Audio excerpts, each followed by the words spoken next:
De la gran cantidad de autores que circulan por las obras literarias de Enrique Vila-Matas, el escritor barcelonés ha escogido a uno de ellos, uno de los que más le han fascinado, para formar parte de la colección de los libros secretos de la vanguardia. Vila-Matas nos trae a Julio Ramón Ribeiro, uno de los autores del boom, junto a la que quizá sea su obra más reconocida, La tentación del fracaso. Os acompañan Sergio Vila San Juan y Silvia Colomé.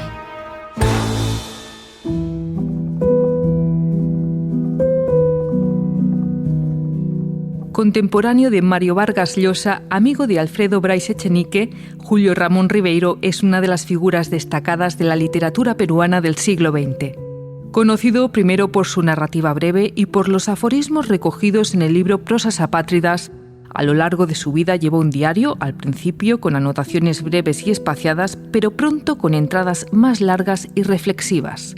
Lo recogió en varios volúmenes que en 1992, 2 años antes de morir, juntó en uno solo bajo el título de La tentación del fracaso y que ha recuperado recientemente la editorial Seix Barral. Iniciados en Lima en 1950, los diarios de Ribeiro concluyen en París el 30 de diciembre de 1978 y recogen tanto sus reflexiones literarias como su intimidad, relaciones familiares y sentimentales, experiencia laboral, conflictos y viajes en un testimonio del que se ha dicho que está marcado por la vocación intimista. El barcelonés Enrique Vila-Matas es una de las figuras más reconocidas y originales de la literatura actual. Creador de un género propio a caballo entre la narrativa, la reflexión literaria y una autobiografía muy oblicua. Vila-Matas, que ha reivindicado a figuras especiales y fuera de la corriente en obras como su célebre Historia abreviada de la literatura portátil, trae este podcast de los libros secretos, el de Julio Ramón Ribeiro, La tentación del fracaso. Enrique, ¿por qué Ribeiro? Bueno, lo siento como un autor próximo a mí desde hace muchísimos años, salvando todas las diferencias. También porque lo traté en un momento determinado, en una situación muy extraña, en la que apenas nos cruzamos 2 palabras, pero de tímido a tímido en París. Y porque Beatriz de Moura, cuando yo vivía en París, me encargó desde Barcelona, cuando vine a Barcelona, que le entregara a Ribeiro, del que no había oído hablar nunca, que le entregara precisamente las galeradas, eran otros tiempos, claro, las galeradas de Prosas apátridas, un libro maravilloso que publicó Cuadernos Tusquets ínfimos. De modo que tuve que buscar en el plano de París la Place Falguière, donde vivía Ribeiro, y me acerqué allí a través del metro Monge. Me acuerdo de todo porque me costó mucho, era un metro que no conocía en aquel momento, etc. Luego subí por la escalera, llamé al timbre y abrió él, que estaba al lado mismo de la puerta, jugando con su niño, que hoy ya tiene su edad, ¿no? Y me abrió y le dije, aquí te traigo, con mi timidez total, ¿no?, las galeradas de Prosas apátridas que te manda Beatriz de Moura. Entonces él hizo un gesto como de ir a hablarme, pero no sabía qué decir, yo tampoco sabía qué añadir, y entre timidez y timidez yo bajé las escaleras sin más. Entonces desde el hueco de la escalera oí que Ribeiro me decía, únicamente me dijo, sosiéguese, sosiéguese. O sea, una cosa extrañísima. Luego lo volví a ver en Barcelona en una fiesta. ¿Y cómo fue este segundo encuentro en la fiesta? Igual, porque apenas me atreví a acercarme. Sí, o sea, tampoco se acercaba mucha gente a él. Era el típico invitado a fiestas barcelonesas al que le hacen un caso relativo en aquella época. Recuerdo una fiesta con el premio Nobel de polaco, que todo el mundo decía que Gil de Bielma era mucho mejor escritor que él y no le hablaban. Y al final lo encontré en la cocina buscando un poco de pollo o algo hervido para comer y nadie le hacía caso. En fin, son cosas de aquí. Pobre Ribeiro. ¿Y qué tiene La tentación del fracaso de Ribeiro para que la hayas escogido como un libro de referencia tuyo, uno de tus libros secretos? Bueno, es un escritor realmente muy profundamente escritor verdadero, en el sentido de que vive la vida como escritor. Tiene muchísimas contradicciones. En realidad es demasiado modesto, pues se ha visto que ha pervivido por encima de otros que en su momento estaban en pleno auge. Es una sensibilidad que yo comparto en muchas ocasiones, muchas dudas. Crea para mí la imagen de lo que yo llamo el fracasista, o sea, el escritor que anda dando vueltas a la idea de que está fracasando y sigue siempre escribiendo, que es una paradoja que se da en el libro. que es muy interesante este aspecto. Era un bebedor de vino, se pasaba horas en las terrazas de París, sobre todo donde trabajaba para la UNESCO, y observando muchísimo a la gente que pasaba, como un escritor que observa el mundo, ¿no? Para sacar tics y movimientos de las personas. Y bien, sus dudas son muy humanas, muy interesantes. Está también su afán por, en realidad, a los 30 años ya dejar el Perú, que le parece demasiado familiar, un país que le parece que es un país fracasista total, que lo cuenta aquí, luego leeré un fragmento de su visión del Perú, que yo creo que continúa siendo la misma. Hay tantos textos que son actuales en este diario, en estos diarios. Esta es la primera parte, la que se publicó en Seis Barral, en 2 ediciones, la primera con prólogo de Santiago Gamboa, la segunda con prólogo mío, hace 3 años creo, 4, y tiene una segunda parte del diario que la familia, es decir, su mujer y el hijo, por ahora no quieren publicarla. En Perú les exigen que la publiquen y se atribuye quizás a que hay cosas que perjudicarían a su esposa. En principio podría ser un motivo, por otro quizás no es así. Yo en mi prólogo insinúo que hay otro motivo más ahí que tan banal en todo caso. Pues si te parece, antes de continuar, si nos puedes leer algunos de los fragmentos que has seleccionado de la obra. Bien. Mi amigo Lucho Loaiza tiene en gran parte razón cuando dice que el Perú no ha vuelto a dar desde el Incario una imagen universal de sí mismo. Digo en parte porque creo que para el europeo, a la imagen del peruano inca y con plumas que se exportó durante la conquista y la colonia, se ha superpuesto la imagen exportada durante nuestros 150 años de vida republicana del general ignorante y bravucón que vive del cuartelazo y gobierna con los pies. Cuando alguien se entera de que somos del Perú, no dice ya tanto, los incas, sino, los generales, la revolución. Pero en todo caso, lo importante en la observación de Loaiza es que la imagen que tiene el mundo de nosotros es una imagen anticuada o estereotipada que tiende a perpetuarse. ¿Cómo puede modificar un país su imagen universal? Solamente mediante una inesperada transformación que no puede ser otra que la producida por una revolución social. Enrique, tú hablas de Ribeiro como alguien que se consideraba a sí mismo un fracasista, pero precisamente este fracasista se mueve en el contexto más exitoso de la literatura en castellano de los últimos 500 años, quizá, que es el del boom. Y él estaba viendo a Vargas Llosa, García Márquez, convivía con Bryce Echenique, y él se sentía una figura aparte que no había escrito su gran libro. Pero, ¿y si lo había escrito y era precisamente este? Yo tengo la seguridad casi, no puede afirmarse con certeza nunca nada, pero de que este es un gran libro, precisamente. Los cuentos pueden competir y compiten con otros cuentos del boom, por ejemplo, y están a la misma altura, pero básicamente este es el libro que perdura. Uh-huh. Pasa algo como con André Gide, que escribió mucho, grandes cosas, pero legible e interesante hoy en día es su diario, los diarios de André Gide. Aquí pasa lo mismo, yo creo. Porque además este diario que tenemos hoy aquí ocupa muchos años de su vida. Desde muy joven en el Perú, su partida de Perú y sus dudas continuas en París. ¿Y esta idea de fracaso la hubiera tenido sin gente tan triunfadora cerca? Yo creo que era su manera de ser, siempre muy inseguro de lo que hacía. Yo creo que tiene que ver con su carácter, básicamente. Él estaba bien relacionado, claro, pero hay un episodio con Vargas Llosa en el que acaba criticando la última novela de Vargas Llosa después de haberlo dejado en la parada del autobús. Y ahí se nota también no una envidia, sino un criterio que le lleva también a pensar eso, pero no decírselo. De modo que no se lo dice, pero vuelve a su casa pensando que tendría que haberle comentado que, a diferencia de sus anteriores libros, el último, que no recuerdo ahora, creo que es Julia y la escribidora, no le acaba de convencer en relación con los anteriores que ha leído. También tenía en Vargas Llosa una figura ya muy potente. Y bueno, y también en Arguedas, al que tampoco Vargas Llosa era muy adicto. Y bueno, son dos escritores muy buenos peruanos, pero en relación con Vargas Llosa no competían, no podían. Era una figura ya internacional, Vargas, y su papel tan discreto y de fracasista siempre me ha gustado.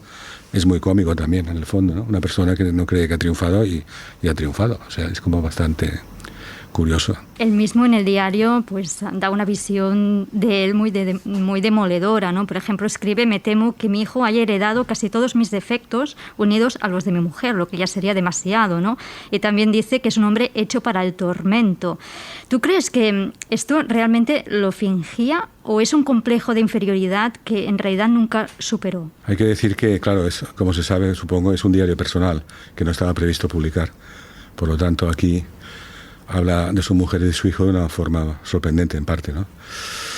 No lo sé porque conozco poco. Yo le conocí que jugaba con su hijo, que entonces tenía 10 años y parecía muy entusiasmado con el niño, ¿no? No sé. El complejo de inferioridad es siempre muy relativo.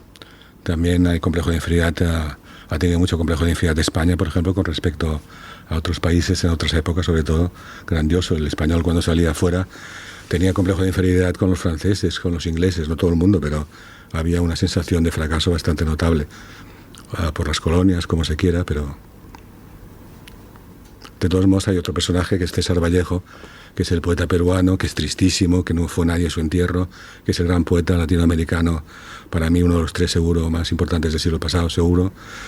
César Vallejo, que tanto escribió sobre la Guerra Civil Española, pero que era tristísimo, no se le conocía una sonrisa, era alguien que vivía con pena la vida. Incluso acertó la fecha en que moriría, el día de lluvia en París, ¿no?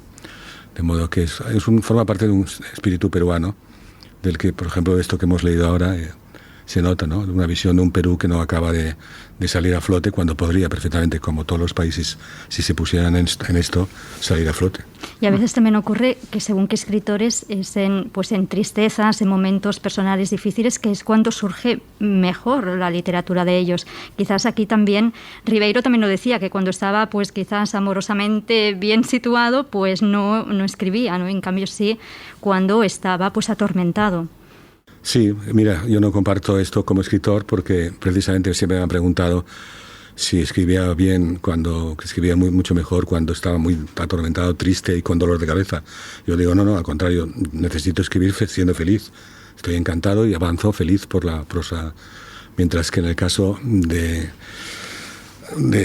Ribeiro yo creo que estaba muy atormentado y el diario por eso refleja un estado de ánimo muy interesante para leer también. Oye, en el prólogo que hiciste para esta edición del 90 aniversario de La tentación del fracaso, te preguntas qué hay que escribir para subsistir en el tiempo y dices que es una pregunta que por suerte no ha tenido nunca una respuesta mínimamente creíble, pero que todo escritor ha de hacérsela.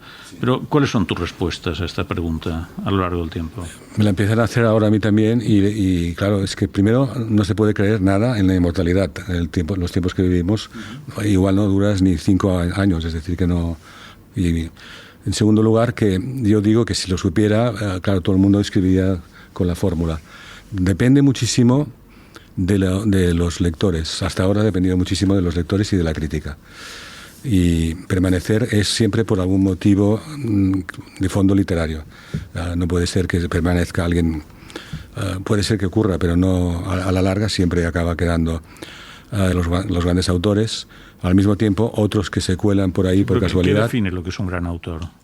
Esta es una discusión complicada, pero la podemos enfrentar. Es decir, ¿por qué Thomas Mann es tan bueno aunque no sea tan leído? Pues porque tocó unos temas en su tiempo muy contemporáneos y que han trascendido al tiempo, en cierta forma. Pero no todos los contemporáneos que escriben con este sentido pasan.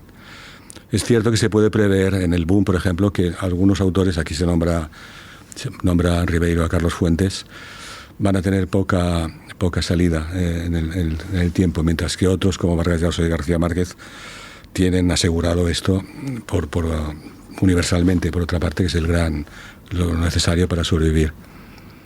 Que es un gran autor, es aquel autor que con el tiempo permanece legible. Uh-huh. Y para permanecer legible, algunos les ponen al día para que se entienda su lenguaje, pero han de seguir interesando a las generaciones siguientes por algún motivo concreto, ¿no? ¿Y es lo que tú buscas en tu creación literaria? ¿Subsistir en el tiempo? No, que cuando estoy en casa no me pregunto, cuando estoy escribiendo, ¿subsistiré en el tiempo? No me lo pregunto. Lo que me interesa mucho es escribir. y el presente, por otra parte. Después, si después se añade... Tengo algunos lectores, siempre he dicho, en el tiempo, ya me doy por satisfecho. Jaime Gil de Viedma, por ejemplo, yo le dije, la primera vez que lo encontré, que le admiraba mucho, se enfadó enormemente, me dijo, no me vuelvas a decir que me admiras mucho, me sorprendió mucho también, y me dijo, yo aspiro que dentro de 500 años un verso mío se haya incorporado al lenguaje coloquial de este país, por ejemplo. Ya con esto me daría por satisfecho. De modo que... Lo del viejo país ineficiente ha quedado para siempre. Sí, estas frases están quedando por ahora. Sí. Y tantas, sí. Y de casi todo hace 15 años, o sea, de Gil de Viedma han quedado unos cuantos al final. De Góngora no continúan, aunque también es un gran escritor, pero... Oye, tú de Ribeiro elogias un tono fragmentario que viaja y baila por todas las líneas de su literatura porque no pertenece a ningún registro concreto, solo es literatura, y sospecho que te reconoces en esa definición que acompaña un poco a tus libros desde el principio prácticamente. Sí, bueno, está conectado con el propio Cervantes en realidad, que es la libertad misma. Uno de los temas una de las características de Cervantes es que busca simplemente la libertad, y la libertad pues no puede clasificarse en géneros o en tipo de lenguajes, no se clasifica, es algo que está ahí, y muchísimos escritores han trabajado con la libertad, ¿no? Y sí, que por supuesto que me identifico, y más con el último libro, que lo he hecho, he procurado que estuviera muy bien estructurado y muy bien realizado, pero al mismo tiempo gozar de un tipo de libertad enorme que me permitiera dar saltos en lo que escribía. En el caso de Ribeiro hay otro libro que he nombrado antes, Prosas apátridas, que es como el germen de este, el que le entregué a las galeras en París, que realmente es una joya. Es un libro muy breve, pero que lo publicó, no sabía dónde colocarlo, porque no era novela, era breve, en realidad es como un libro de aforismos, de grandes sentencias, como un diario breve, y finalmente se le conoce menos este libro, pero es genial, Prosas apátridas. Ribeiro decía que se tiene que ganar uno el derecho de publicar su diario. ¿Tú te lo has llegado a plantear nunca? No, mi diario no existe. Ahora es fotográfico, además. Bueno. Lo llevo en la web y voy comentando mi vida en fotos desde hace 4 años, en lugar de escribir notas que apuntaba antes sin intención. No, el diario es un género que siempre me ha entusiasmado. Lo que pasa es que en lo que yo he escrito en concreto no cabe el diario, porque ya es el diario, la obra es el mismo diario, lo incorpora por completo. Reconozco los periodos en los que ocurría una cosa y otra que están conectados con lo que he escrito. Hablas de tu último libro. Su último libro es Montevideo, que acaba de publicar Seix Barral, y que también, a caballo entre ficción y realidad, es un libro muy viajero, porque pasas por París, que es la ciudad de Ribeiro, pero pasas también por Cascais, por Reykjavik y, por supuesto, por la que le da nombre al propio libro, ¿no? ¿Por qué te lo has planteado tan viajero este último libro tuyo? Bueno, conecto, hay una conspiración que el narrador cree que se da en diversas puertas de diversas partes del mundo. Esta conspiración pues gira alrededor del mundo y tenía que aparecer varios lugares para que fuera una conspiración universal. Pero por otra parte se da la paradoja de que parece escrito todo el rato en París. Esta es la impresión que tuve yo al final de acabar el libro, habiéndolo escrito todo en Barcelona. Es un poco que no creo tanto en las fronteras, aunque existen, pero en literatura no creo mucho en estas fronteras, y trato de organizar toda una narración en la que no tenga por qué frenarme por causa del género que utilizo o por otros motivos. Por eso se ha dicho que es una novela muy abierta, y claro, es una novela tan abierta que las restricciones no le van bien. Pero hay que organizarlo bien para poder decir todo lo que deseas decir, sin que chirríe, sin que moleste al lector, que se vea obligado a ir muy deprisa a la lectura porque pasa en muchos lugares. Es un libro mental, el viaje es mental. Y por lo tanto, en realidad, solamente que hay un escritorio, y yo lo sitúo en París, porque voy y vuelvo a París al final del libro, y porque la cultura francesa es la que más a la larga me influyó. Y quizás estoy en el tiempo de formación de los años 70, cuando al quedarme solo en esta ciudad de París, pues conocí una cultura que estudié a fondo y me interesó, y me ha quedado como, aunque yo llegué a la literatura española, a la literatura por la generación del 27, y fue lo que me hizo ver por la poesía de Cernuda, de García Lorca, de Guillén, de Salinas. Me llevaron a ver que se podía hablar de otra manera, es decir, estaba acostumbrado a un lenguaje familiar y universitario, y vi que se podían decir palabras de otra forma. El padre Beltrán, de los jesuitas, era mi profesor de literatura, fue fundamental porque me llevó a mí, a 4 alumnos de letras, a la casa de José María Valverde en Sant Cugat.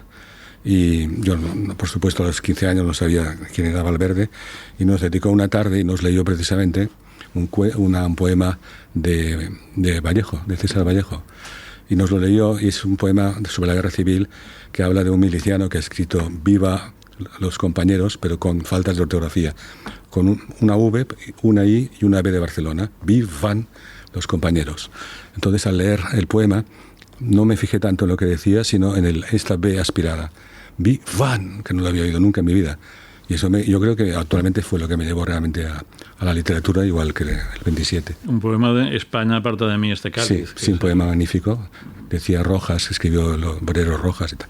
El "Vivan" era algo que era para mí extraordinario, diferente de lo que yo había conocido hasta entonces, y también me llamó la atención pues una letra simplemente. Hablas de París, donde en teoría se centra este Montevideo, aunque ocurren también en otros escenarios, y también París es importante en la obra de Ribeiro. ¿Qué puede significar París tanto para ti como para él? Así como Lima representaba el fracaso. Bueno, la ciudad literaria, Francia ha sido la literatura por excelencia hasta hace poco, en realidad. También está la literatura inglesa y la alemana, pero Francia ha sido la representante máxima y el país en el que viví. Mientras que Inglaterra, Londres, tenía la sospecha cada vez que me embarcaba con el ferry para ir a Londres, no acababa embarcándome por algún motivo. Entonces pensé que era la ciudad donde me tocaba morir. Y bien, en ese momento, pues, al final sí que fui a Londres, pero muy tardíamente. Y el día en que llegué a Londres, estaba solo en la habitación del hotel esperando que alguien se pusiera en contacto conmigo. Y murió Marlon Brando en la televisión, y pensé, bueno, Marlon Brando ha muerto por mí, perdón por la broma, pero sí. Las habitaciones de los hoteles son importantes. Es donde estás solo y tienes tiempo de pensar, de imaginar, etcétera, sí. Oye, ya para acabar esta charla y siguiendo con el tema de París, uno de tus libros más conocidos y traducidos, París no se acaba nunca. Mi pregunta es, ¿Barcelona se acaba o no se acaba nunca también desde el punto de vista cultural, desde el punto de vista de lo que alimenta tu imaginación? ¿Barcelona no se acaba nunca? Barcelona es, para mí, yo soy absolutamente barcelonés, estoy identificado por completo con la ciudad, represento de alguna forma en mí mismo un barcelonés de capa caída, no, de capa total. O sea, de espada, de capa, sí, de capa y espada. Esto por un lado. Y por el otro, comparar mucho Barcelona con Madrid ahora, por ejemplo. He estado en Madrid, pero he estado en Sevilla, y la vida en Sevilla me ha parecido menos neurótica que la de Madrid y de Barcelona.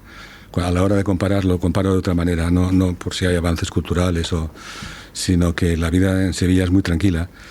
Actualmente hay una humanidad que se mueve por las calles de la ciudad, que se hablan entre ellos sin conocerse, un tipo de vida que me ha parecido más solvente que el que hay en estas dos ciudades que compiten ahora otra vez, Madrid y Barcelona. Muy bien. Pues muchas gracias, Enrique Vila-Matas, por compartir La tentación del fracaso de Julio Ramón Ribeiro en estos libros secretos de La Vanguardia. Por supuesto, gracias a vosotros. Gracias, Enrique. Sí. Despedimos a uno de nuestros autores más universales, sin duda, y del que hay que leer estos días, Montevideo, publicado por Editorial Seix Barral.